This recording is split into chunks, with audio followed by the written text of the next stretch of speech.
Apapun mereka bilang, tekadku takkan hilang, jalanku masih panjang. Bismillahirrahmanirrahim. Assalamualaikum warahmatullahi wabarakatuh.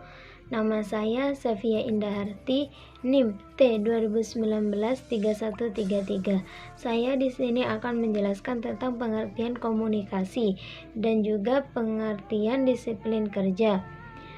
Pengertian komunikasi. Komunikasi atau communication berasal dari kata Latin communicate.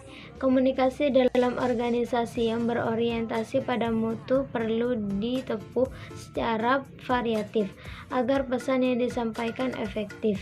Komunikasi adalah pengiriman atau penerimaan pesan atau berita antara dua orang atau lebih sehingga pesan dimaksud dapat dipahami.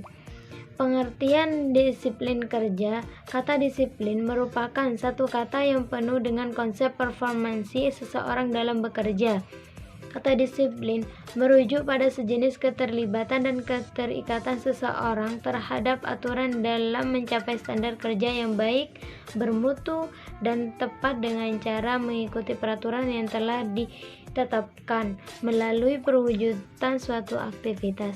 Terima kasih. Wassalamualaikum warahmatullahi wabarakatuh.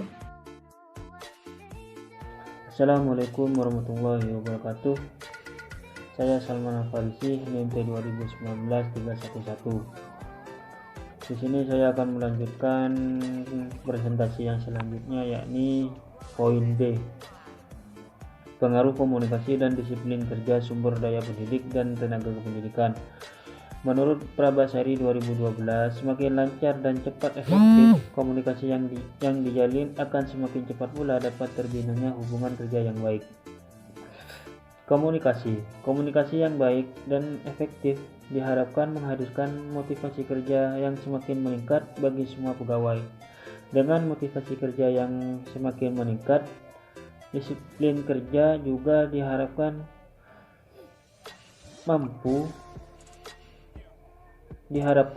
semakin baik juga. Pada akhirnya, semua yang diharapkan bermuara pada peningkatan kinerja aparatur yang berdampak pada peningkatan kepuasan layanan pada masyarakat luas.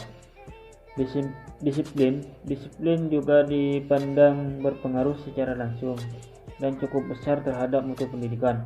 Tujuan disiplin yaitu agar kegiatan pendidikan sekolah madrasah dapat berlangsung secara efektif dalam suasana tenang, tentram, dan setiap tenaga pendidik dan beserta tenaga kependidikan di sekolah atau madrasah dapat merasa puas dan bekerja karena terpenuhi kebutuhannya.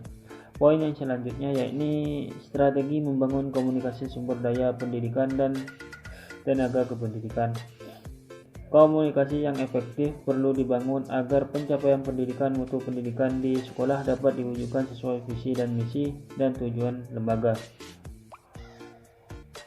Dalam upaya meningkatkan mutu pendidikan di sekolah, tak terlepas dari peningkatan pelayanan dengan membangun komunikasi yang efektif. Untuk itu, seorang guru memperhatikan beberapa strategi agar komunikasi berlangsung secara efektif dan efisien. Antara lain, yakni tersenyum, salam dan sapa, berjabat tangan, tatap mata saat berjabat tangan. Antusias dan bangun antusiasme, kerahkan pikiran positif, ingat namanya dengan baik. Hidup empati, tanggapi perasaan siswa, jangan berkata kasar atau memaki, dan penuh cinta dan kasih sayang. Sekian dari saya. Assalamualaikum warahmatullahi wabarakatuh. Seseorang dapat dikatakan memiliki disiplin yang tinggi jika yang bersangkutan itu konsekuen, taat asas, bertanggung jawab atas tugas yang diembankan kepadanya. Nah, disiplin hanya akan dapat terwujud melalui pembinaan sejak dini, sejak usia muda, dan dimulai dari lingkungan keluarga, melalui pendidikan, dan tertanam sejak usia muda yang semakin lama semakin kuat dalam dirinya yang bertambah usia.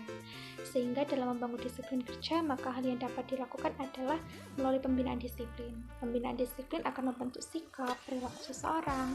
Nah, sikap perilaku seseorang tidak dibentuk dalam sekejap. Semua itu diperlukan pembinaan, tempaan yang terus-menerus sejak dini. Pembinaan disiplin kerja merupakan upaya yang dilakukan oleh seseorang pemimpin kepada bawahannya untuk menumbuh kembangkan, kemudian memajukan sikap dan kemampuannya agar kualitas pekerjaannya itu semakin meningkat, sehingga tujuan organisasinya pun akan meningkat pula. Nah, menurut Mulyasa, pentingnya pembinaan disiplin bagi guru itu dimaksudkan untuk yang pertama adalah respect for authority, yaitu dimana rasa hormat terhadap kewenangan. Yang kedua adalah cooperative effort, yaitu upaya untuk menanamkan kerjasama. Kemudian yang ketiga, the need for organization, yaitu kebutuhan untuk berorganisasi. Kemudian yang keempat, respect for other, yaitu rasa hormat terhadap orang lain. Adapun cara menerapkan pembinaan disiplin kerja bagi guru dalam rangka meningkatkan produktivitas kerja adalah sebagaimana disampaikan oleh Risman dan Pain, yaitu yang pertama adalah self-concept, yaitu konsep diri. Strategi ini menentukan bahwa konsep diri masing-masing individu merupakan faktor penting dan dari setiap perilaku untuk menumbuhkan konsep diri. Pemimpin disarankan bersikap empati, menerima hangat dan terbuka sehingga para tenaga pendidik dan kependidikan dapat mengeksplorasikan pikiran dan perasaannya dalam memecahkan masalah. Kemudian yang kedua yaitu komunikasi skill atau keterampilan berkomunikasi, yaitu di mana pemimpin harus menerima semua perasaan tenaga kependidikan dengan komunikasi yang dapat menimbulkan kepatuhan dari dalam dirinya. Kemudian yang ketiga adalah natural and logical consequence, yaitu konsekuensi logis dan alami. Perilaku-perilaku yang salah terjadi karena tenaga kependidikan telah mengembangkan kepercayaan yang salah terhadap dirinya. Hal ini mendorong munculnya perilaku-perilaku yang salah yang disebut misbehavior.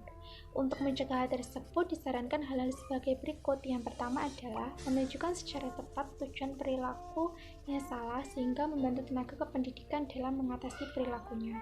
Kemudian yang kedua, memanfaatkan akibat-akibat logis dan alami dari perilaku yang salah. Kemudian values clarification, yaitu klarifikasi nilai, di mana strategi ini dilakukan untuk membantu tenaga kependidikan dalam menjawab perilakunya sendiri tentang nilai-nilai dan membentuk sistem misalnya nilainya sendiri, yaitu kemudian leader effectiveness training, yaitu latihan keaktifan pemimpin, di mana tujuan metode ini adalah untuk menghilangkan metode represif dan kekuasaan, misalnya hukuman dan ancaman melalui sebuah model komunikasi tertentu. Kemudian reality therapy, yaitu terapi realitas. Pada strategi ini pemimpin perlu bersikap positif dan bertanggung jawab.